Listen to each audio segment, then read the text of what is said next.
Welcome back, everybody. Welcome back to SPRC's Racing Club. My name is Indigo, and alongside me tonight, I hope you all are doing well. And we are here for the Singapore Grand Prix. Let's see how things turn out here around the night race of the season. Then, so it became the first night race back in 2008 when it was first held, and we know what happened back in 2008 where Fernando Alonso took the victory and Nelson Piquet Jr., who crashed purposely, as it was announced a year later after he got sacked, dropped from the Renault boss, and Nelson Piquet was the one to replace him. Albeit though, Nelson Piquet didn't really do a good job himself. So we've got a few cars there making their way out of the circuit, and we'll see then what the drivers can do around here. It is a very difficult track indeed, and full of wars, but the third sector shouldn't be too difficult anymore, as some corners have been removed, and that's the corner where Nelson Piquet crashed. And also go into the tunnel as well, where we saw, I think, a few people crash in the wall, such as I think Daniel Ricciardo was one of them too. Not many people have done that, but it can be tricky if you break yourself or make a mistake. Then that slingshot has been removed as well. I remember Kimi Raikkonen bounced over the curbs back in 2008. Kiwiru Kobayashi was also another driver that got caught out by the Singapore sling, as it's been removed now. So no problems there whatsoever. My game audio is a bit loud, by the way, so I don't want to talk too loud, as I'll change that. There we go then, so my game audio has been adjusted, and hopefully you can all hear me without me shouting at the top of my voice, trying to hear myself think over the game. So Stravazza, the Indian driver, I have commentated over him before as well, back in another division, and we'll see what the Indian driver could do as well. Got a few familiar names in here, such as Pigkai as well. I know I wasn't here majority of last season, but I am here now, and I will be here with you hopefully for the remainder of the season, as we've got another driver who's joined, who's joined. So that should be 20 drivers in the session, and we're opening up our first flying lap around here at the 5 kilometre circuit. It has been shortened as well due to the corners gone, or the same length actually, because it doesn't really matter. But here is Wingish then. This should be a 4th DRS zone on this particular straight. Will that influence racing? Will that promote more overtakes going down into turn 20 and turn 21? Sorry, turn 16 and turn 17, sorry, as a few corners have been removed. So on board with the Sauber driver as he crossed the line now to open up a flying lap, going down into turn 1. Can be very tricky, but you got to get good row and rhythm through there. Look at the speed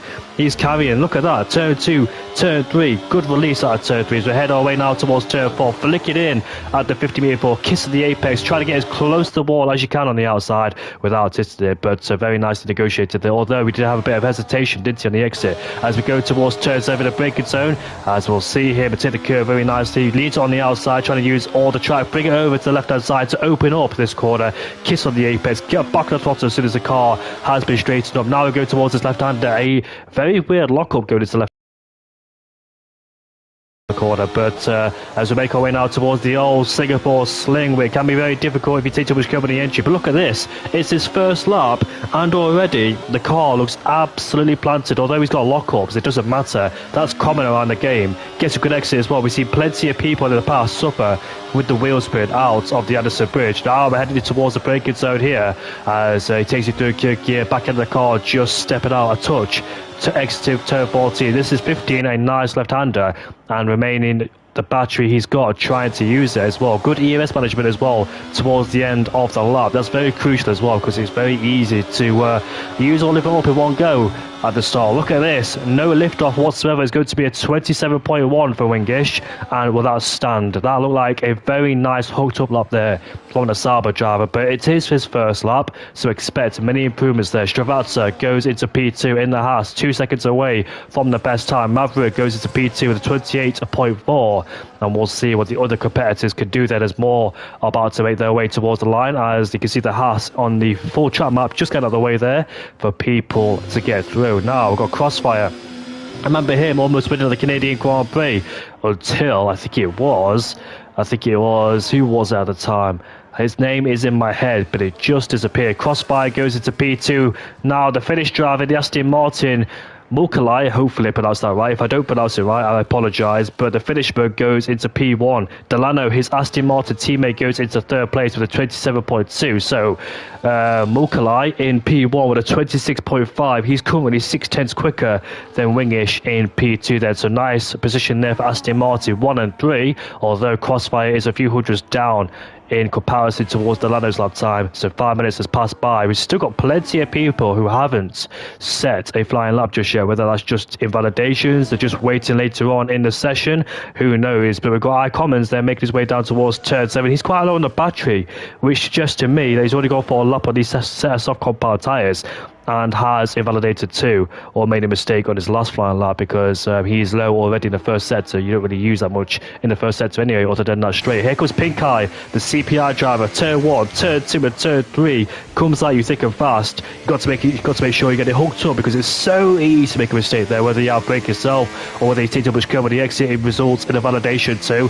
Jinxie goes up into P5 with a 27.7 just behind Crossfire there. Slots his McLaren on the third row with skills down in P6. Here comes Pink Eye now towards the first sector, a 26.3. So we can't really compare that because he hasn't got a lap time on the board just yet then. So it's his first lap time or second, depending if he did go for a lap time earlier on or invalidated. But now carrying the speed through this left-hander, just a slight lift off. There is no need to apply the brakes through there as we go towards the old Singapore sling, where it caught a few people out, especially Kimi Räikkönen, the way he clattered the curb on the exit too. I think Kamui Kobayashi got sent airborne. Here comes the Anderson Bridge, turn 13, where we saw Felipe Massa and Bruno Senna have their side-by-side moment when they made contact, but still Massa got ahead of him and moved his Ferrari past the Williams, but the Ferrari wasn't that great back then in 2012, although they were fighting for a Drivers' Championship. The car was just bad throughout the whole season.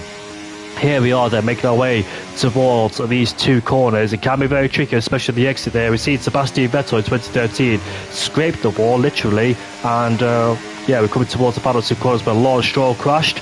CPI Pink Eye goes into P5. That's a nice rhyme there. It's a 27.3, so it's quite tight between 2nd and 5th place there. And further back is Jinxie, 4 tenths away. So there is your lap times on the board. Rose, there he is in the AlphaTauri. Sorry, RB. Let's talk about RB. Daniel Ricciardo has been talked about a lot this weekend. I say this weekend. It's likely to be replaced after the Singapore Grand Prix. Whether that's true or not, I'm not quite sure, but there's strong speculation around it, and we'll see if that does happen for Daniel Ricciardo. It's a shame there for the former Honey Badger. He's no longer a Honey Badger anymore. Lost the title to that as we make our way now towards the exit of turn 13 here.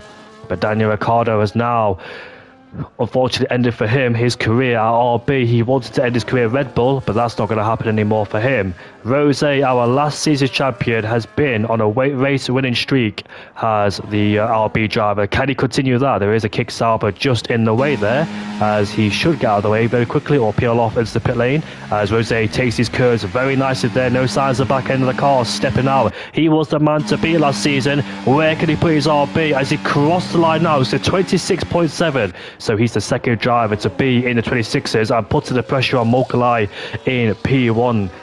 2 tenths away is Rose, but it is his first lap time. The Aston Martin driver is making his way out of the pit lane then, so let's see if he could try and raise the benchmark. We've got a Pink Eye, I think, should be returning to the pit lane as he's already completed a flying lap. Wizburn on YouTube has not set a lap time just yet. He is on the soft compound tyres, not the mediums.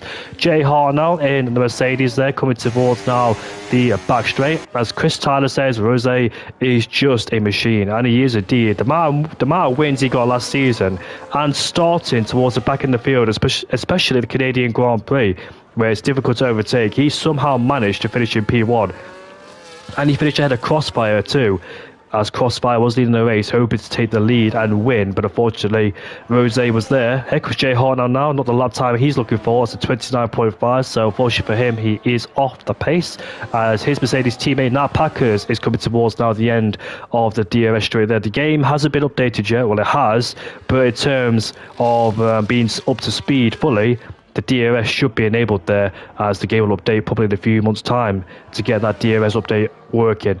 As it's just been announced that there's been 4 DRS zones, Nat Packers puts her Mercedes up into P10, and she gets ahead of Ricky in P11 there. I remember both RBs making contact as well towards the final corner in Canada, hitting the wall of champions, and it took 2 of them out as well. Critical tension. So let's go on board with Mokulai in P1 there. Let's see what he could do in the Aston Martin again as he rounds the final 2 corners, as the DRS, the battery and the tyre temperatures are all warmed up and ready to get going once again around this 5-kilometre circuit. I think that's his teammate right behind him, which was Delano. So both Aston Martins are close together, but as we negotiate turn 1, turn 2 and turn 3, Now we're making our way towards the left-hander of turn 5 there, bringing it towards the outside, try and get the best run out of here.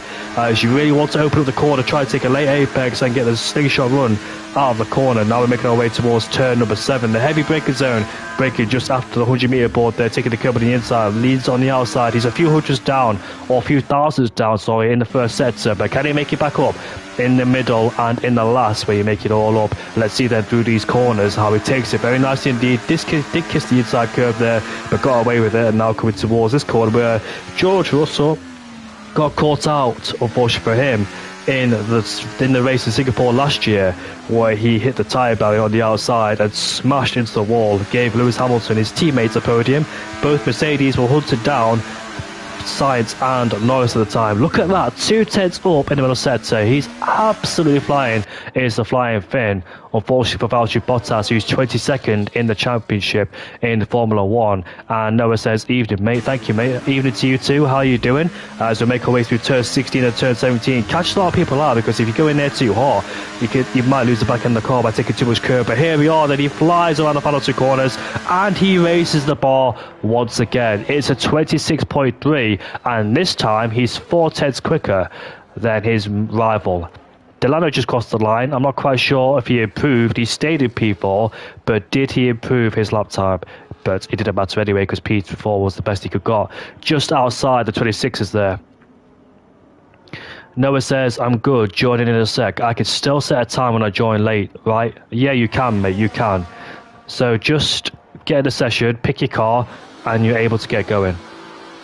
Wingish is back in the pit lane. We didn't even see what lap time he could have set. I don't think he even set a lap time. Did he make a mistake on his lap? I'm not quite sure. Let's go back on board with him. Yeah, he's running low on fuel, but I'm not quite sure if he made a mistake or not, because he didn't improve on the 28 or the 26.875. So it must have been a mistake. No invalidation for him. So did he outbrake himself? Did he lose the back end of the car? We'll never know, but we'll find out soon if he can improve or not. Majority of them in the pit lane.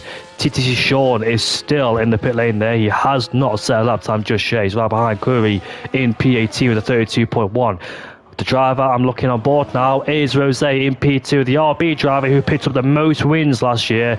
He was on an absolute run. He won at the Imola Grand Prix last season. Here we go, through turn 1, turn 2 and turn 3. Look at that, the precision, the speed of the corners, the stability of the car. He has the confidence to do that. I don't have the confidence no more on this game. My confidence has absolutely disappeared, unfortunately, because 23, I'll be able to do it, but 24, I have no sort of rhythm or flow on this game. I'm all over the place, unfortunately, so my league racing days are probably done now because I'm way off the pace.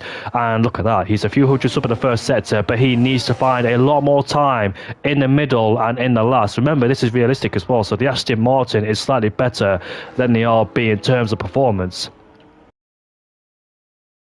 Or Yuki Tsunoda and Daniel Ricciardo haven't really scored many points yet towards the second half of the season, although Yuki Tsunoda's had a few retirements as well, and Daniel Ricciardo is nowhere to be seen. Here we are through turn 13, exiting the Anderson Bridge there. Nice rotation, gets back on the throttle, no signs of wheel spin, as that was a common occurrence last season on the 23 game where people suffered with wheel spin.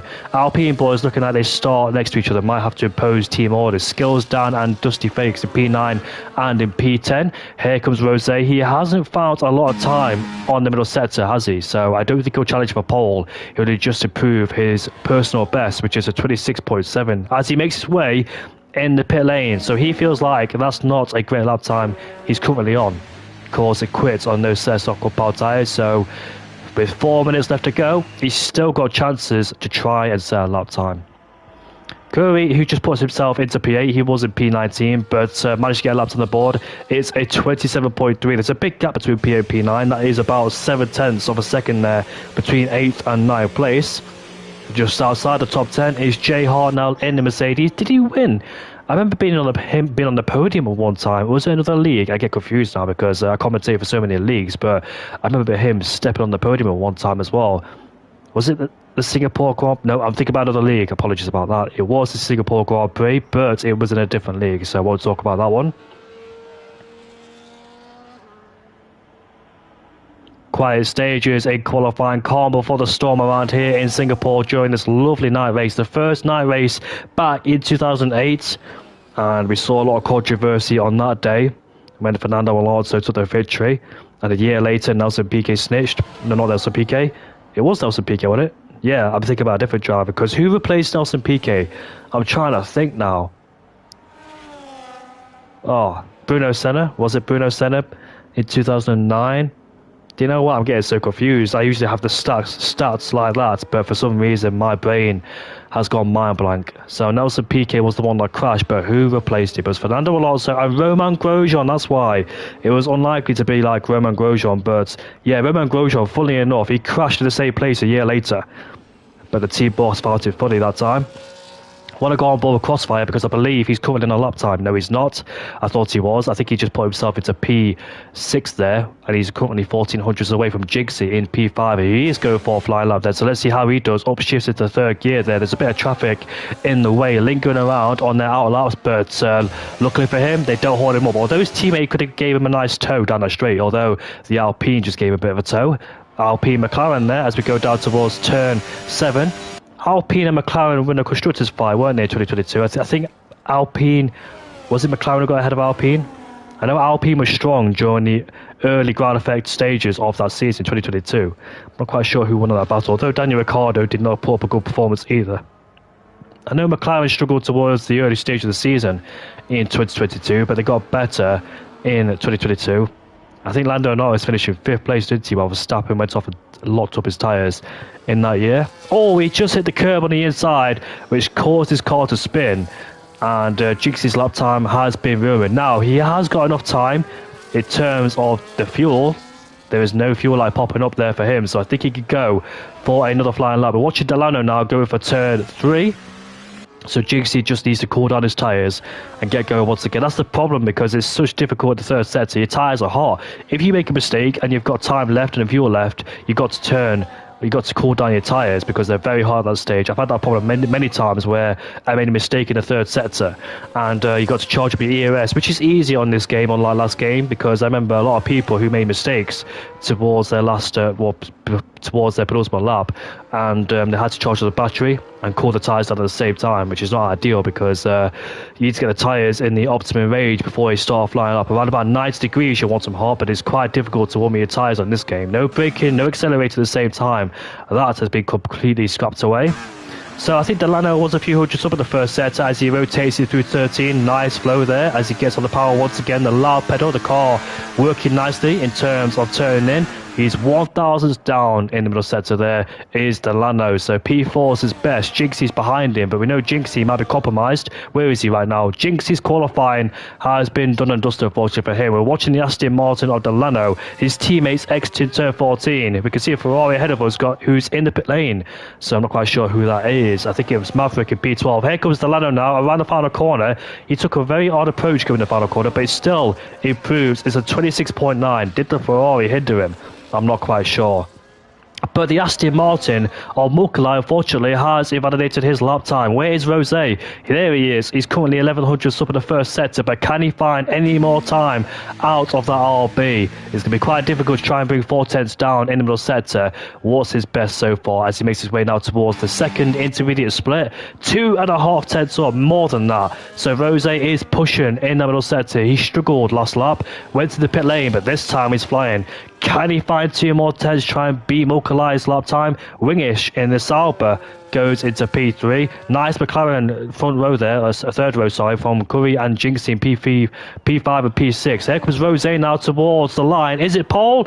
No, it's not. It's a 26.5 there for him, and he lost a bit of time in the last sector. So anybody else out there trying and boost their performance and their positioning? Pink Eye, 2 tenths up in the middle sector. Where's he going to end up in the Williams? P5 for him. Nice lap time. It's a 26.9. There's 3 of them on a 26.9 there. So close between Delano, Pink Eye and Curry in P6 there. So qualifying has been closed, and iCommons hasn't set a representative lap time either in 20th place. And he's run out of fuel too for good measure, so that's qualifying done and dusted for him. But so far it's the finishman of Mukulai in P1. If I do pronounce your name wrong, I am terribly sorry. Join me in a party and tell me if I do say it wrong.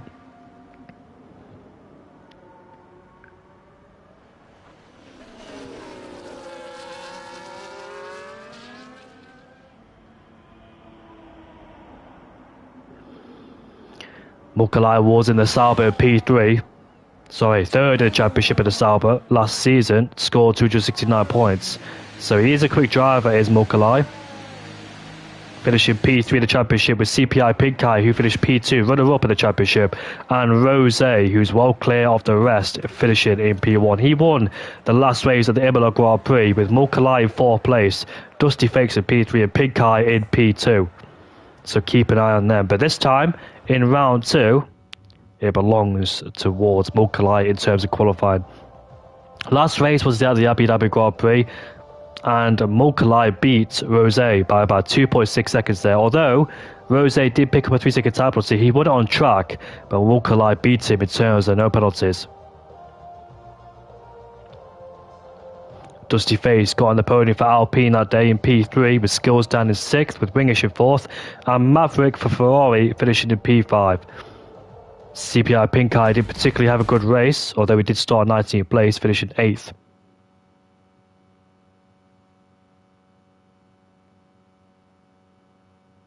Consistency is key because Rose was on a run of wins recently, picking up about 3-4 wins in a row. And it is a dry race. Then the last wet race we had around here was at the 2017 Singapore Grand Prix. It wasn't a full wet race. And my God, what a start that was. Sebastian Vettel, Kimi Raikkonen, Max Verstappen and Fernando Alonso being caught up at the first lap carnage there. Ferrari's big chance of trying to close Mercedes down in the Constructors and Drivers' Championship after Sebastian Vettel loses now in Monza and at the Belgian Grand Prix. They qualified on the front row, but the contact was made between Verstappen and Vettel as Verstappen was sandwiched with both Ferraris around the outside. Raikkonen had a lightning start. Vettel tried to cover Raikkonen, but we can't talk about that because the light's about to go out then for round 2. We are underway for the Singapore Grand Prix. It looks like the top 2 got away evenly, but Rose has the inside line going down into turn 1. Will he take the lead of the race? He's late on the brakes and daring, and he does take the lead away. Delano is ahead of Pinkai, although they're going side by side at turn 3. Looks like Pinkai is still alongside. Delano had a better exit, but he's still there on the inside at turn 5. We saw, I think, was it Carlos Sainz making contact with Nico Hulkenberg back then, and unfortunately for him, had to retire from that race. I think it was back in 2019 when he was still in McLaren, because we did have a 2020 Singapore Grand Prix. That's a random fact I just remembered in my head for some reason. And the better example was Yuki Tsunoda and Sergio Perez making contact there too in 2023. I think Yuki Tsunoda was forced out the race. There's a Williams trying to sneak up the inside. That's Ricky in 14th place as Maverick is fighting with Jay Harno. Out of the corner we go. And Maverick just has the advantage there, so Maverick stays ahead. Mercedes under pressure for Ricky. Here comes the Williams too of Weekend in P15 there. Raikkonen in P15, but not able to make this move. Now Packers is down in P16 on the hard compound tyres. So let's have a look at the tyre strategies. Is mediums, hards being used? I don't think nobody has gone for the soft compound tyre. Yes, they have. Prove me wrong already. Jay Harnell and Bowie have gone for the soft compound tyres there, so the most grip towards the start of the race, but they have to pay the price for later on, so they've got to benefit as much as they can on the first opening laps of this race. DRS will be enabled on the second lap. Keep forgetting about that, but not this time. So Rose leads ahead of Mukalai. These two had a fantastic scrap back at the Abu Dhabi Grand Prix, but unfortunately for Rose, picked up a 3-second time penalty. But they're close together on track with Wingish in P3, also got a few podiums to his name as well last season. And here we are then. Pinkai is so close towards the back of Delano in P4. The Irishman in P4 for LOI with CPI Pinkai. 2 esports teams going at it for CPI and LOI. So DRS is enabled then. It might be a DRS train in the early stages, as we always do. As in the first stint, ideally, you just want to follow each other. Try not to make too many moves, because if you do that, you'll break the DRS train. And here comes Jay Harno and Maverick for round 2 this time. Jay Harno goes out wide. He outbreaks himself, almost loses traction, making contact with the Ferrari there. Got out on the dirty stuff, and somebody has smashed into the wall. That's Jay Harno, who's retired from this race, and the safety car has been deployed. Dramatic stuff that was. Not quite sure if Jay Harno just drove straight into the wall there in frustration, but his race has been self-inflicted when he went out at turn 7 out breaking himself, got on the dusty part, spun up the rear tyres, and out of the race he goes then. So that's him done and dusted for tonight. Becomes our first retirement of the race. The soft compound tyre on a Bowie could potentially get rid of those softs and go on the hards. But as you can see in the left hand side of your graphics, Majority of drivers on the mediums. 2 people have gone for the hards, which is Maverick and Nat Packers down in P15. Did Nat Packers lose places? Yes, she did. P30 to P15. I thought she started inside the top 10, but that must have been early stages of qualifying. Safety car has came out to neutralise things earlier on in this race too. And Singapore, interestingly, this is an interesting fact. I don't think we've had a safety car in Formula 1 since, was it the Canadian Grand Prix? It should have been, because Nicholas Latifi crashed. Nope, Logan Sargent crashed, didn't he? At the exit of turn 4, caused out the safety car. But we've not had a safety car for a long time in Formula 1, so Bernd Meyerlander has an easy job so far, although he did crash the safety car in Monza at Parabolica. But full respect to Bernd Meyerlander, been the safety car driver for such a long time and led every single race he's been on the track.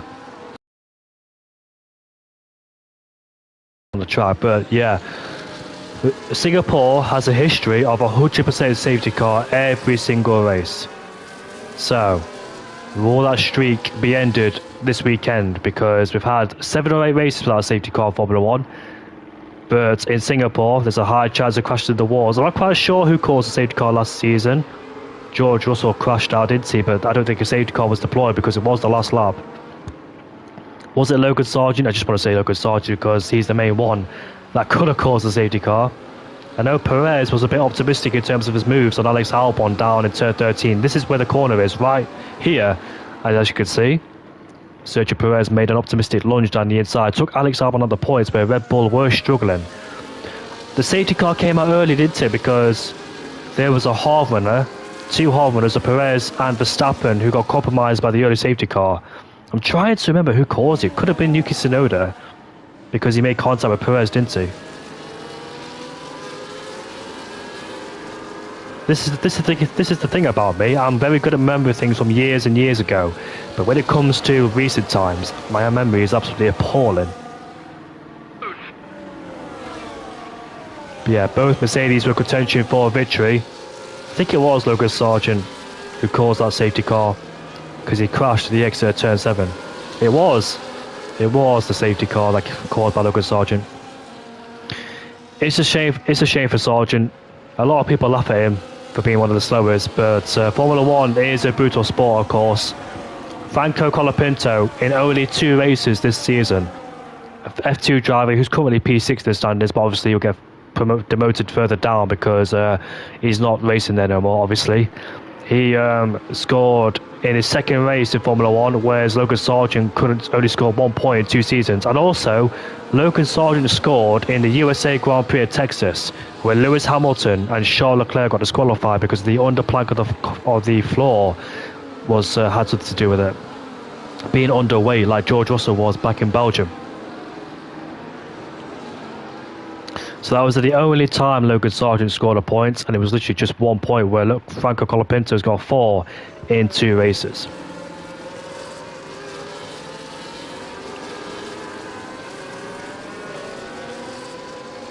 Aston Martin, of course, have announced Adrian Newey, so let's see how they do with 2026. There's something called garden leave, so Adrian Newey can't join the team until March. That's the first race of the season in Australia. And by the way, it's so nice to have the Australian Grand Prix as a season opener. The last time it held as a season opener was 2019, where Valtteri Bottas took the victory ahead of Lewis Hamilton. And Max Verstappen finished in P3 as Red Bull went for Honda that year. And it was the right choice because the Renault engine was always breaking down. And it is still breaking down with the Renault engine there, with the Alpine suffering so much. The Cornish strike, they don't want to be with Renault no more. They want to be a customer team, to have like a Mercedes engine, not a factory team no more. What a shame for Alpine there, / Renault. But the safety car is coming in towards the end of this lap then. So nobody has pitted except Sean and Bowie and Commons. We expect those guys to pit because they're further down the field and essentially nothing to lose. But in terms of these guys pitting, it is way too early to make a pit stop. So what it'll do is extend their tyre life and extend their stint. Tyre life can be a killer around here in Singapore with all the corners and heavy braking zones and traction zones too. But Rose can't decide when to pull the trigger and go. We'll have Mukalai, who's very quick, right behind him. That was very crucial for Rose to get ahead of him into turn number 1, because Mukalai could pull away with the DRS. But here we go, racing once again in Singapore for the second time. And Rose gets a decent release and exit at the final 2 corners then. So let's see what happens going down into 1. Is anybody close enough to make a move going into turn number 1? No, they're not. They're just a bit too far behind all the rest of them. So they're all settled into single file once again, settling it down. Although Jinxie's made a mistake at the corner, which allowed Crossfire to try and go all the way around the outside, but he won't do it. He'll try and do a switchback, gets a better exit, and Pink Car again as we go down towards turn 7. He can't outbrake him, and unfortunately for him, stays down in P5. Here comes the Hassman, goes up the inside, gives the cars width, and now has the inside line for the next corner going into turn number 8. Jinxie has the inside line. Can Crossfire get a much better exit, which he does on traction, and he's back up into P7 there. But this has really cost him. You can see that massive wheel spin to the exit of turn 9 there. But this battling has really cost these two, because they're outside of that DRS train from P7. He made a big mistake out of the corner, went a bit deep as well.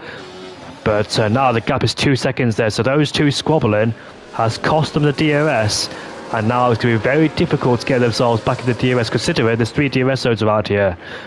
What a Crossfire could do is try and gain in the corners, but on the straights, that's where he'll lose out with the guys ahead, having that DRS advantage. Look at this, Pink Eye has been threatening Delano. Delano doing a fantastic job to defend.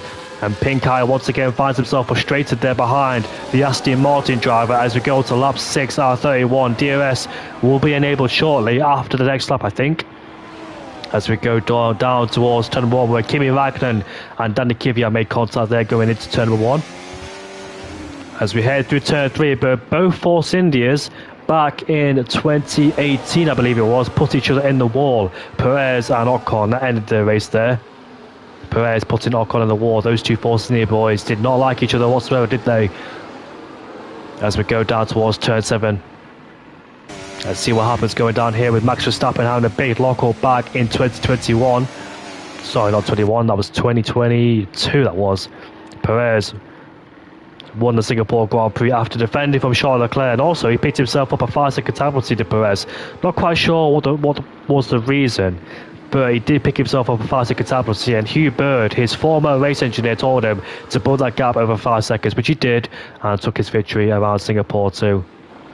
As we make our way now towards the Anderson Bridge, turn 13, a lot of drivers can get caught out here because you're coming in at fast speed on the brakes immediately. We might see a few people locking up now and then, especially with the rear locking being as difficult as it is in this game. Engine braking as well, which helps slows the car down, but at the same time it does snatch at the rear. You just need to modify it to get the perfect balance between the rear brake locking, the ABS and the engine braking too. Making our way now towards our turn 16 and 17, coming towards the final 2 corners where the DRS will be enabled. Crossfire's lost more time. The gap is 2.4 now between those two. It all happened when Jinxie went out wide at turn 1 there, turn 3 sorry. Went a bit wide, and it gave the encouragement for Crossfire to go through. But obviously them going side by side in corners like turn 7, 8 and 9, tight corners like that, which cost him a lot of time. But this time, look at Mukalai, he's right behind Rose. When will he decide to take the lead back? Will he go for it now, or will he wait later and try and go through it later on in this race? A high-speed game of chess as Kui now becomes another driver. Jinxie is lucky to try and fight back on Crossfire. This time round, they swap lines going down into turn number 8 we go. This time, Jinxie has the outside line. Will he get a better launch? He will. As we go through turn 9 we go. Jinxie has the inside line. Bit of contact made there. Crossfire trying to hang around the outside, which it does do. Which one of these two will bail out going into the next corner? It's so risky to go side by side. They'll do it anyway. But look at this. Fantastic racing. Neither driver shoving each other off the track, making huge contact there either. That's fantastic between those two. Good respect and sportsmanship between Crossfire and Jinxie, having the faith and having the trust in each driver not to outbrake themselves or go wide in the corners. And Crossfire, despite trying to make a move, stays behind in P8 with skills down. Both Alpines in P9 and P10 running line astern so far. Wisburn has been overtaken by Maverick. I believe he went wide out of the corner, which he did. And now Maverick is up to P11. He is on the hard compound tyres as well, with the most durable tyre out of the 3 tyres we have: soft, medium and hard.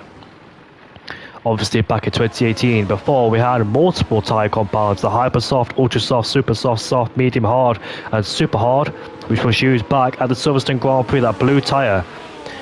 But all of a sudden now, Wingish is out of the DRS range, or almost out of the DRS range, so he's dangerously close being outside this battle.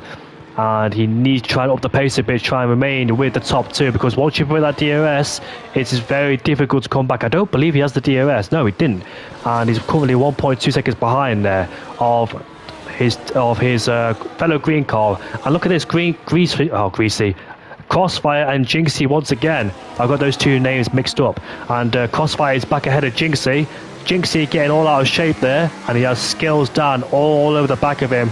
When he go a bit deep out turn 9, use a lot of curve 2 on the exit, but here comes skills down, applying the battery. He's trying to go for an overtake around here, which he can't do so. I remember Daniel Ricciardo trying to make an overtake around these corners, but unfortunately he picked himself up a puncher too, because I think he made contact with Antonio Giovinazzi, and he gave himself a puncher, or was it Pierre Gasly? I can't remember now. It was back in 2019. All skirmish at the exit there, massive wheel spin for the drivers as he tried to put down the power, but obviously using the overtake is not going to help either, because that will light up the rear tyres with the amount of input you put in for the rear tyres to break traction. Jinxie is now 1.4 seconds away from Crossfire, so Crossfire has been left alone so far, but we are starting to see a bit of groups developing in this train now. It looks like the top two are left alone. 4th and 5th are fighting with Wingish, and Crossfire has picked himself a 3-second penalty. Skills done is right behind Jinxie as we go through turn 1. We don't really see many overtakes down here, but here we are then between these two side by side, so close there, minor contact, and Skills down trying to complete the move around the outside. Jinxie trying to hold in there, but he can't quite do it, or will he? Let's see what happens going down here. I want to keep an eye on Delano though. He's right to the back. He's now overtaken. Here comes Pink Eye now, ready to take on Wingish in turn 7. Wingish has lost 2 places, or has he? Because he's still fighting, trying to defend as they get so close to the wall there. Barely any millimeters separated him and the wall too. Pink Eye just gets ahead, gets a bad exit, and here comes Wingish with the switchback. He puts himself back into P4. Only loses 1 place there. Was about to be 2, but managed to keep on hold with one of them. What happened to Skills Done? Skills Done is ahead of Jinxie there, so Jinxie has lost another place, and he's got dusty face all over the back of him too. Pink Eye is so close right behind Wingish. He does not have the DRS, does the Sauber driver. The CPR drivers are looking for an overtake, trying to fight and keep up with Delano. That was the man he was fighting before they got split up, and now they have Wingish in the way. Wingish trying to hold on for dear life. As you can see, the top two in your picture still scrapping away. Rose versus Mulkalai in P2, the finish versus the Jamaican. Here we go, going towards the final 2 quarters between those two. He's playing a long patient game. He knows how to race and when to go for moves. You don't really want to go for moves in the first stint. You just want to sit back, use the DRS, and once they go on the hot compound tyres, that's when you'll fight in the second stint. It's all about conserving in the first stint, and Wyken P14 has just picked himself up a 3-second penalty. Jinxie is a back ahead of Skills Down. This is good race between these two. I believe they left each other enough room there, which they did, and once again Jinxie has made himself up into PA, and here comes the Williams driver of Pink Eye using all the ERS he has, or the little of it, as we go down towards turn 7. A bit of contact there, the yellow flag in the background. I'm not quite sure who that is for, but we continue our battle between Pink Eye and Wingish, and Pink Eye around the outside goes up into P4 and leaves Wingish in the dust there. But he is outside the 1 second range of DRS. He used a lot of battery to try and get past Delano too, so he's trying to use a bit more battery if he can to try and close in. You can see him squirming all over the place. Those tyres are screaming hot. We're on lap 10 out of 31. The medium compound tyres not particularly being great at this stage. They're starting to wear off now, and the drivers can feel the effects of it too. But it looks like Pink Eye does have the DRS though, so he's lucky to stay in that 1 second range of DRS. And Delano once again holding on for a podium in P3, finds himself with Pink Eye in P4 right behind. So that yellow flag there, who was that? I don't want to point out names, so I'm going to mention it, but I have my suspicions. The trio continue their battle for P3. One more step of the podium left, as Delano currently occupies that in P3. Maverick is ahead of Wisburn, puts himself back into P11. Ahead of the Sauber driver.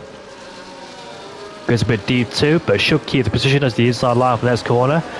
But look at these two then, ever so close. There's 20 laps left to go in this race, and Mulkalai is just setting himself up, just saving battery, saving his tyres. No need to go for any rash moves so far, and Rosei knows that what's coming behind him too.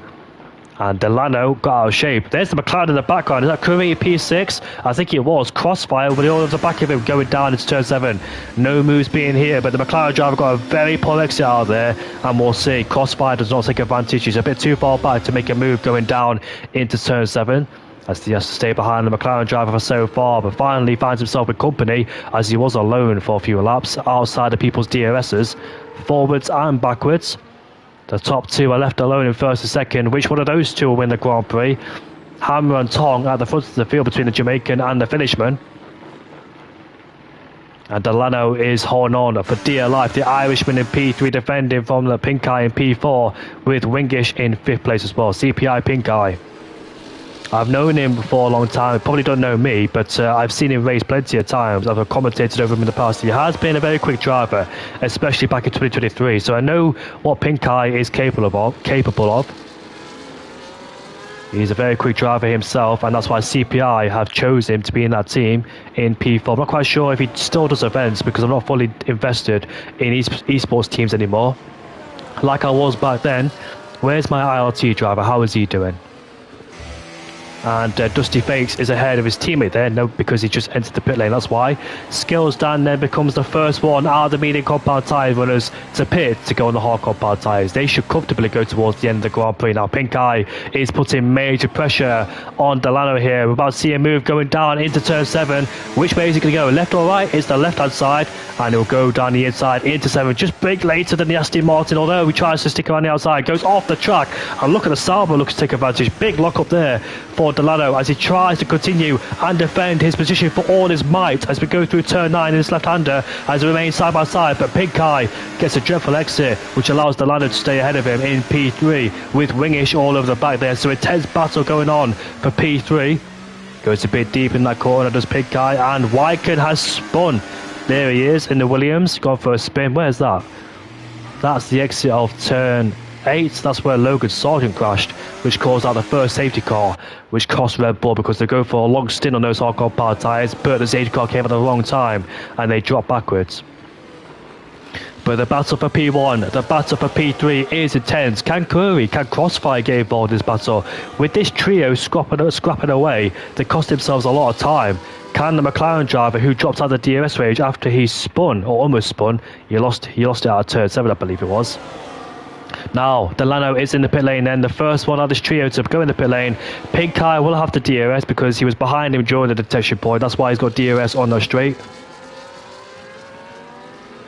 So lap 13 then, let's see on the next lap. Crossfire has picked himself up another 3-second penalty. That's what cost him during the Canadian Grand Prix 2 when he tried to fight with Rosé for the lead of the race, but unfortunately couldn't do it. We all know that Mulcahy in P2 is just biding his time, waiting for the right opportunity to overtake. So what I would do in P2, I just sit behind him and just wait, although that Rosé is pulling a bit of a gap on him. Can he break the DRS? A bit of a tall order to break the DRS, but I'm not quite sure if Mulcahy made a bit of a mistake out of turn 6 to turn 7 there. We did see him just go out wide as we went to a ball. But Aston Martin, there's a Ferrari now going for a spin. That's Sean down there in P12, and he gets going once again. The Ferrari driver in turn, I think that's 6 that was, where he made a mistake. Just, I'm not quite sure what he did actually, whether he outbroke himself or lost the back in the car, but however, gets safely going once again. So what are we looking for? Skills Dan rejoining P17. Delano is 13th place. The best news for Delano now, he's rejoined ahead of Walken and Bowie, and that was very crucial for him not to get stuck behind those two and give the undercut towards Pink Eye and also Wingish in P3 and P4. And actually, Mulcahy is going for the undercut threat, but there is a yellow flag again. And is that one of the Red Bulls on in P16? That's a big crash. Who's that? That's the Red Bull of Bowie, who's lost his wing. And that is not a safety car. That would have been awful timing there. COD timing for Mulcahy if a safety car came out right now. Because if that happened, that would give Rosé the opportunity to rejoin ahead of him. So I expect Rosé in the pit lane towards the end of this lap, being under pressure throughout the whole race for Mulcahy. The undercut is powerful around here. And these two opted to stay out there, just elongating that first stint, try and get the better tyres towards the end on the hards, and we'll see that will pay them dividends. Delano can use that clean air, try and build up a gap and try and undercut those two. Barry's picked himself up a 10-second penalty in the pit lane, as he has lost the dead plate too. Sean is right behind him, but he won't go for a move, of course, being with the tyre difference they have on the car. So Mulcahy survives the threat. The next target ahead of him is Nat Packers, who's running that long stint on the hardcore power tyres there. So when she catches up to her, he'll have to overtake her and try and pull away, not get stuck behind her in the slow speed corners. Wingish is right behind Pink Eye, but I don't think these two should fight, you know. They need to follow each other. They can't afford to go side by side and lose more time. It'd be unwise now to fight, although Wingish puts in pressure on Pink Eye, lets him know he's there. And Dusty Fake is ahead of I Commons. He puts himself up into P12. So far, a good race. I'm enjoying it so far, but we're just waiting now as Wingish is in the pit lane then. So once again, Pink Eye goes round for another lap time. Of course, he won't go for the softcore power tyres. He should want the better stint towards the end. Try and have less wear on those hardcore power tyres. And try to fight it back with the fresher rubber once he makes his way in the pit lane. Multiple people pitting. That's Wingish, Crossfire and Jinxie too in P7 as they exit the pit lane. Rose, interestingly, has stayed out there then. So I dare say that Mulcahy in P5 has got the undercut on him. He's just hoping that those hardcore power tyres will be better and have the benefit of the fresh power tyres to try and close in. Here is Mulcahy. He's right behind Nat Packers with the DRS enablement, not close enough to make a move. If he can't get past her quickly, he'll have to suffer being in the dirty air and also being stuck in the slow speed corners, which is not ideal. There is the Aston Martin. Should have much grippier tyres and much more better exits than Nat Packers in P4. The guys who haven't gone for a pit stop just yet. Let's see how patient will Mulcahy be. Will he dare go for it when he sees the opportunity, or will he wait to bide his time? Will it be here? Nope, he won't outbreaker going into turn 13. But we'll probably get a better exit with better tyres and breaks the traction then with the DRS enabled. Overtake is on, but he's still not able to get past her. Rose is in the pit lane. Now he tries to go around the outside. Should have a much better exit with those grippier hardcore bar tyres. He does, and he puts himself up into P4. But will Nat Packers fight back? I don't think she will, knowing that the car ahead is on better tyres and not really in her race. Next target is Maverick in P3. So let's see. I think Mulcahy will definitely rejoin ahead of Rose for sure. Or will he? Let's have a look. There's the RB trundling down the pit lane. There he is on the left hand side. Has he got the overcut? Yes, he has. Rose actually rejoins ahead on Maverick and Mulcahy. Wow, he had more pace in the RB than we know and used all that tyre. But the problem is there's a Ferrari in the way. He needs to dispatch this Ferrari as quickly as he can. He can't afford to be stuck behind him. Otherwise, he'll lose the DRS towards Rose. They both have DRS in the back of the RB. But here comes Mulcahy now. He puts the move on, goes up into P3. And he can see his target right in front of him. So that's very strange. I wonder why. As Delano is now ahead of Sean. He is fighting with Wingish and Crossfire. No, Wingish, sorry, in P8, who just came out of the pit lane.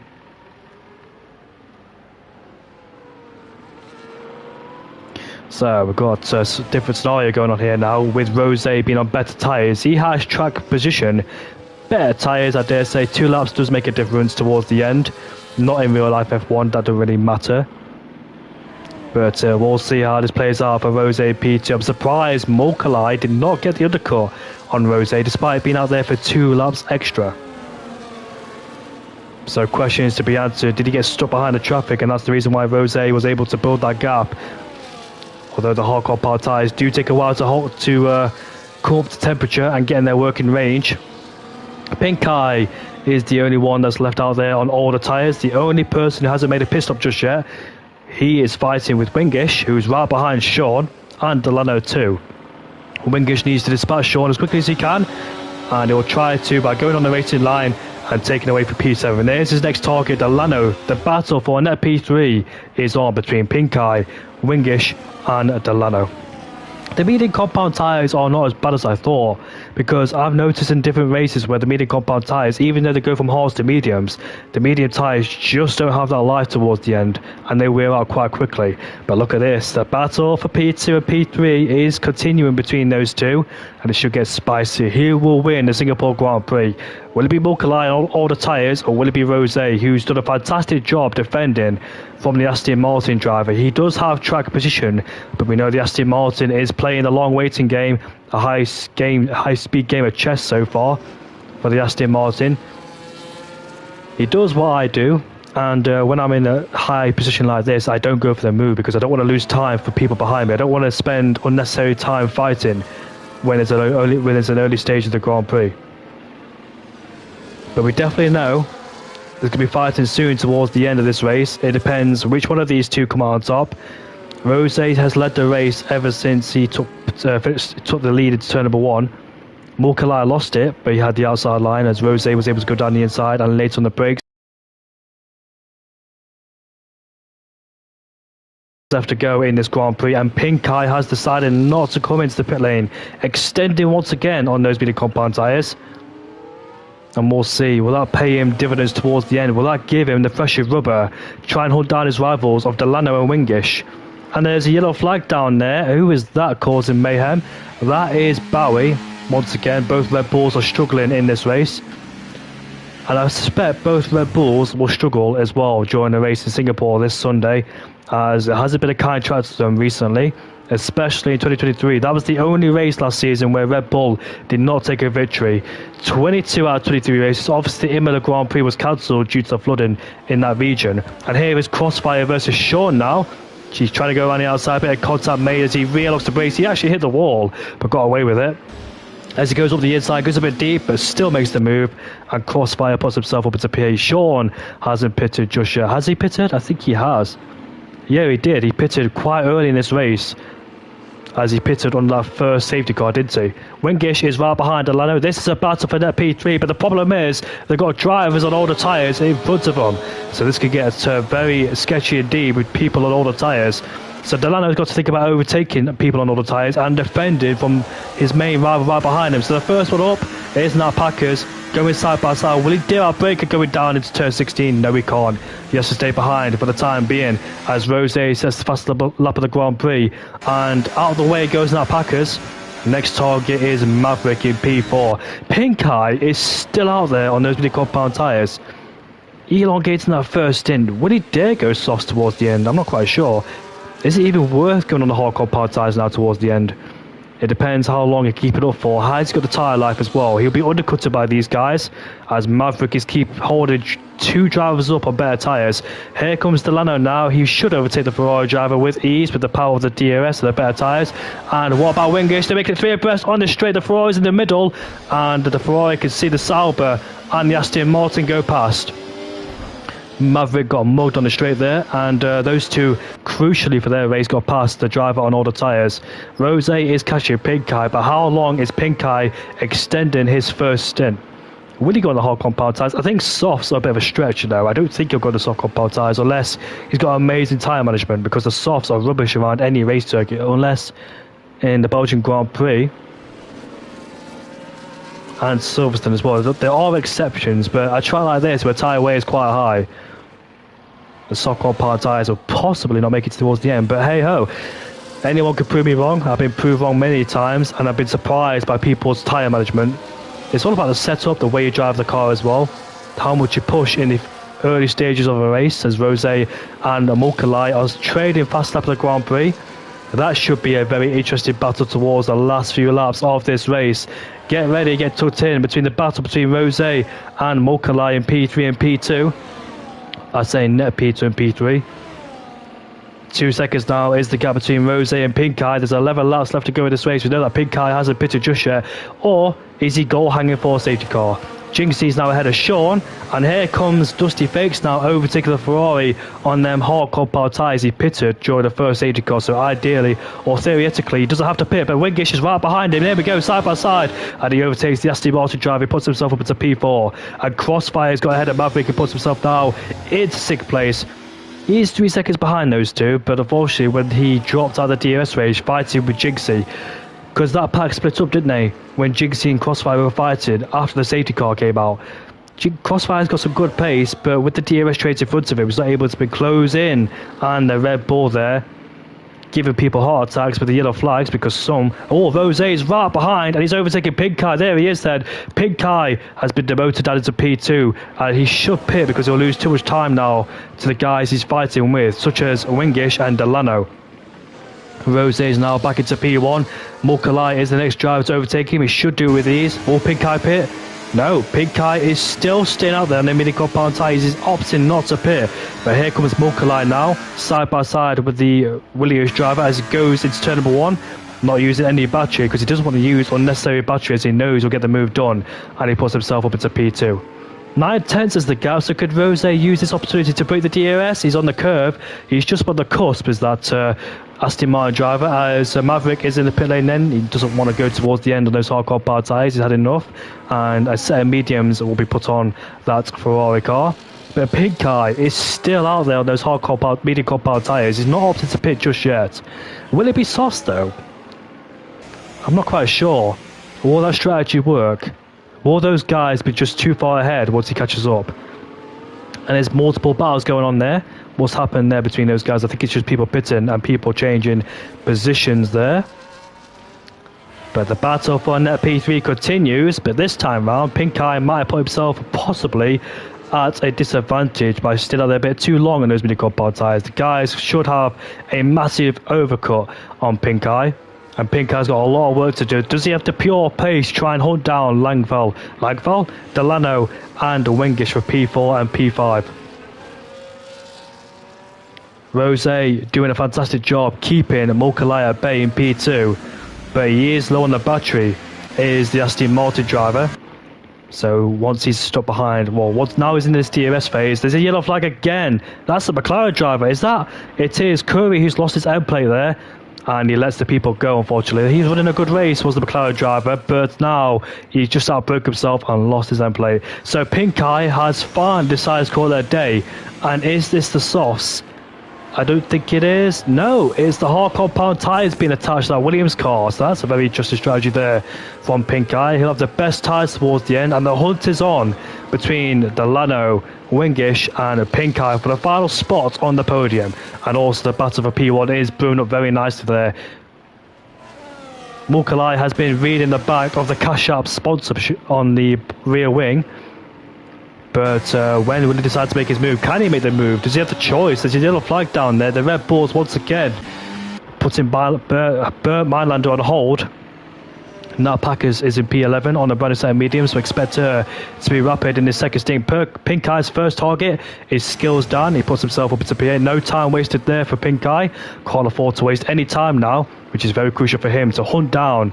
Where are they? The exit turn 9, going into turn 10.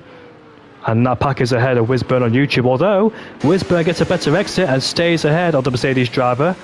So once again, that Packers has got to look for a way through, wasting time. But look at the top two. The gap is 1.4 seconds now between the top two. What's happened to Mulcahy? Has Rose found better pace? Has Mulcahy made a mistake somewhere? But now he's outside the DRS range. Is this the chance for Rose now to win this Grand Prix? Because once you break somebody from the DRS, it's as easy to pull away as the guy behind will not have the straight line speed to stay in contact with you. So Rose, who was started second in this Grand Prix, took the lead going down into turn 1, kept Mulcahy at bay as he seems to be struggling just a bit in Aston Martin. Whether he's made a mistake or not, I'm not quite sure. But he's still got his end plate, which is good news.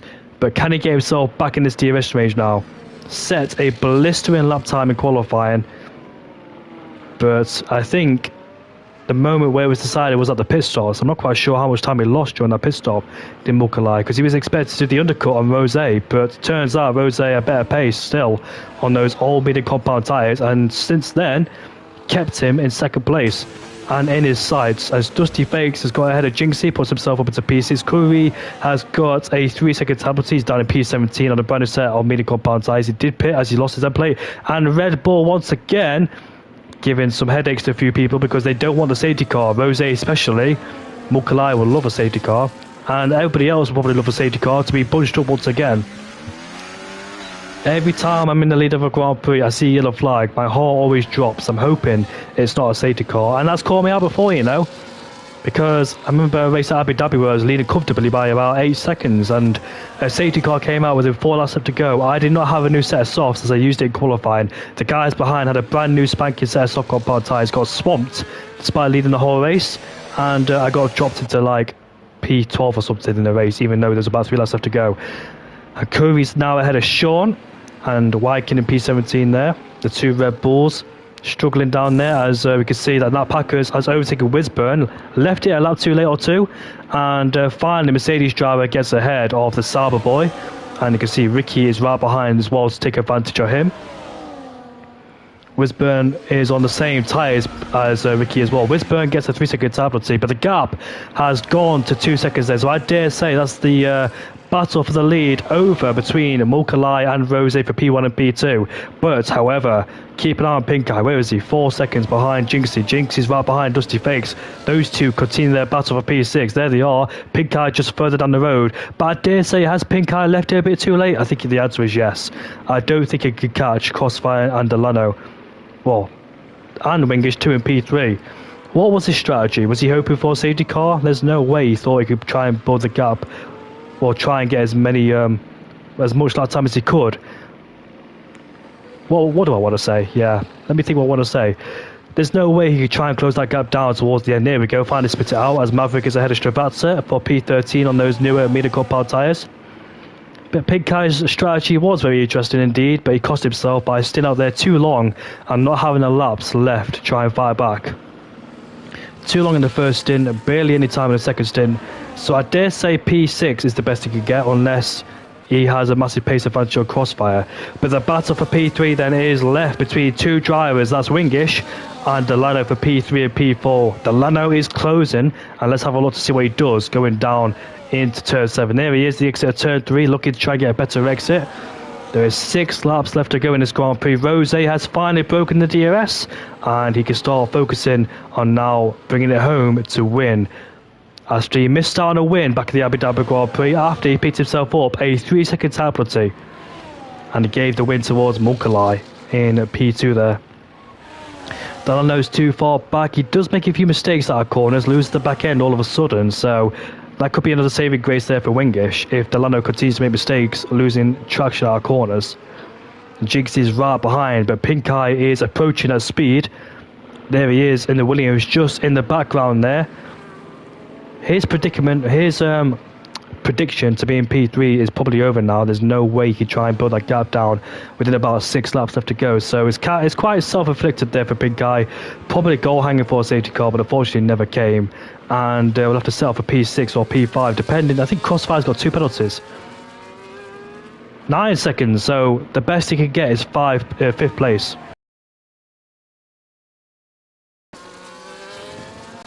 It is quiet on the circuit, but fireworks will be going off soon, especially with this battle brewing up very nice between the bright green and the dark green car of the Kick Sauber and the Aston Martin. The Kick Sauber, very disappointed season. They're just a team to forget this season. Nothing to show for whatsoever this season. Pink Eye has caught up Jinxie and Dusty Fake, so he should be able to dispatch those two quickly, unless something major happens between those guys there. But Pink Eye, here is Delano versus Wingish, then the battle for the last step of the podium.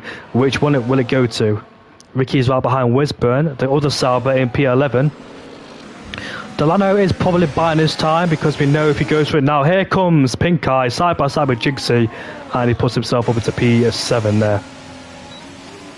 Next target is Dusty Fakes, who's run a relatively good race so far. I remember him being down in P10 along with his teammate who's currently in P9, and so far he's driven a decent race as the Alpine driver. I know those two have good results now and then, do skills down on Dusty Fakes. The gap is 3.4 seconds now between Rose and Mulcahy in P2. My jaw is starting to go as Ricky is ahead of Wisburn on YouTube. The battle for P11. Wisburn has been demoted down to P12. There is 5 laps left to go in this race. The gap keeps extending between the top two, so there's no chance now for Mulcahy to try and win this Grand Prix. It all happened actually after the first round of pit stops. Dusty fakes. Is there any chance defending from Pink Eye right behind? His fate is sealed with Pink Eye being on newer tyres. I don't think there's no way he can defend from the Williams driver right behind him. His main target is Jinxie in P8 then, so that's what he's focusing for as he makes his way on the final 2 corners. Want to keep an eye on Delano too to see if he does go for an overtake. He's exiting turn 3, so go back on board Pink Eye. He goes into turn 1 ahead of the Alpine driver. So here we are then. Is Delano just waiting for lap 30 or lap 31? Because if he goes for it now, he knows the Sauber driver will have the DRS. Or does he? No. He goes for it right now. He puts himself up into P3. So now the Sauber will have the DRS on him. And also, Wingish has the tyre advantage by 2 laps, which does make a difference in this game. Not in Formula 1 itself, but Pink Eye, Dusty, and Jinxie are close together on the circuit. I think Pink Eye will pull away, but I don't think he'll catch P3 people. There's no way. So Pink Eye, who was looking for a podium, had such good pace, but unfortunately destroyed his own race by staying out there too long on those mediums, not giving him the laps left to go to try and hunt down Delano and Wingish. He should have pitted after Wingish or Delano, his 1 or 2 laps later, but not about 8 laps later. Wisburn and Ricky continue their battle of P11 and P12. Curry's ahead of Maverick. Remember, he spun. He went for a pit stop. He's lost his end plate too. He was running P6 at one time, but that mistake out of turn 7 really did cost him, and he's down as a P13. You do score points, I believe, from 1st down to 20th place. Lost my voice there. Apologies about that. Solo commentator. I'm usually with somebody else in the commentator box. Here we are, then side by side, and Delano lets him go. So Wingish is up to P3. Are there mind games between those two? Or is one of these drivers going to play out strategically by staying behind the other until the final lap of this race? Give them the 3 DRS zones and now back straight to try and overtake him, or try to overtake each other. We'll see which one of these two will finish P3. Will it be a double Aston Martin podium to really kickstart the season and try and gain as many points in the constructors with their teammates struggling, as Ricky's down in P12 and Wisburn's down in P11. So Aston Martin will gain a whole bunch of points to try and extend the championship in constructors. The gap is extended to 4.7 now, almost 5. So Rose can afford a 3-second penalty, but obviously won't get one. But that's what cost him in the Abu Dhabi Grand Prix last race in round 1. Yeah, apologies about that, guys. Apologies about that, by the way, guys. Not making it to Abu Dhabi. Unfortunately, my flight got delayed. No, I'm joking, but yeah, I had personal issues, so yeah, I couldn't get there on time. But I should be here through round 2 all the way to the end. But so far, I've enjoyed this race at Singapore. The battle for the podium is still on, so we won't get the climatic battle for P1 and P2, but I can't wait to see who ends up 3rd place. Will it be Wingish or Delano? Crossfire, he's got some decent pace though. The gap is under 3 seconds. If it wasn't for that scrapping away with Jinxie down at turn 7 on lap 2, was it? He should have been in this fight, but at the same time though, he has picked himself up penalties. 9 seconds, so yeah. Pink Eye will get him. There is 3 laps left to go. Pink Eye will not be involved in this battle. I would love to see the battle for P3 between Pink Eye, Delano and Wingish. That would be very interesting. There's a Haas who almost went for a spin there. Hopefully he kept it going in the right direction. That was Crossfire. It was Crossfire. But Wingish will be protecting himself in terms of saving as much battery as he can, ready for the last lap attempt on 3rd place. His podium is under threat from Delano. Delano is trying to save a battery, ready to attack him later on as well. Red Bull gets out of the way very nicely there too. That's Jay Bowie. Both Red Bulls are struggling, but fair play to them both for staying in this race. I know they had their own spins and whatnot, but at the same time, you got to give credit for continuing, because if it was me, I would have retired by now. But yeah, those two are doing a good job trying to hold in this race. 19 drivers as well. Congratulations to all 19 of them. Jay Hartnell was the one who caused the safety car and retired in the war. But yeah, full credit and respect to 19 of them staying in this race. We've only had 1 safety car in this Grand Prix. Sean's ahead of Stravazza, puts himself into 50th place. Stravazza is on the old hardcore bar tyres. We expect him to fall off. Did he pit? No, he didn't. I was about to say, did he pit on the safety car? But he went for the mediums to hards, didn't he? Pitted quite early in those medium compound tyres. But the gap continues to extend between the top 2. Rose can enjoy the streets of Singapore and the nightlife. The stress he had in his shoulders in the first stint can be relieved as he can focus now. And there is a yellow flag down there. It's a Haas man. Is it Stravazza? It is Stravatsa who's gone for a spin. Gets going once again. Luckily for him, there's 2 laps left to go. But this is our main battle. Here comes Delano. He takes on P3. And was that the right decision? Because he left it on the penultimate lap. Will Wingish gets it back on lap 31?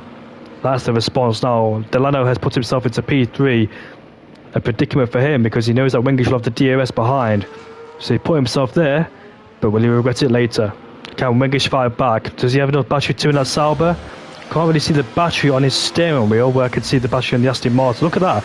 The ERS is about 92%, so he's got a lot of battery to play with on the last lap. Ready to defend from the Sauber boy right behind. Stravatsa picks himself up a 3-second time penalty in the race. But the main highlight, the main focus, the main spotlight goes towards these 3, or 2 shall I say, fighting for 3rd place. Ooh. Can Delano defend from Wingish? They both deserve a podium with their great race, but Wingish getting ever so close towards hitting the back of Delano. And we're heading round the final 2 corners there to start lap 31 in this race. The DRS is enabled, but he won't go for it turn 1. It'll be a very odd move and unwise thing to do. He'll wait for turn 7. Can Delano respond back? It's very critical now for these 2 to get a good run out of turn 3 because it's a main traction zone. And also get a good run to turn 7 as well. Here we are out of turn 5. The DRS will be enabled for Wingish. Can Delano defend from this? He's right behind in the gap. Is 2.5 tenths as he continues to bring that gap down. He goes defensive on the left hand side, forcing the Sauber driver to go around the outside. Can he do it? They go side by side and they just leave each other room there. He did not go off the track, did the Sauber Wingish, but he still did Delano hit the wall? I'm not quite sure. As we go out of turn 7, going into turn 8 now, Delano defends for all of his life. He stays in P3. That's great defending there from Delano. He gave enough space going down to turn 7 to allow Wingish to stay on the track and not pick himself a penalty. But there is still a few more opportunities. For example, turn 14 being one of them, and also turn 16 as well. The DRS will be enabled. Wingish there going for the high line to get a better exit and try and get the throttle earlier. The DRS once again is enabled on this 3rd straight. Can he overtake him this time? He's forced to go around the outside like it was in turn 7. Delano covers the inside line and Rose wins the Singapore Grand Prix. But the battle for P3 continues. Delano, can he hold on? Wingish, can he get ahead of him as we go down towards turn 16? And the answer is no. I think Delano's just done enough, try and stay ahead of Wingish. Mulcahy finishes in P2. The fireworks going off in the background, and here comes 3rd and 4th. Delano, fantastic defence there. He left enough room. He left enough respect there. No contact was made. There was a bit of rubbing, but rubbing is racing. Pink Eye finishes in P5 ahead of Crossfire, who picks himself up a 9-second time penalty. Dusty Fakes actually might get him too.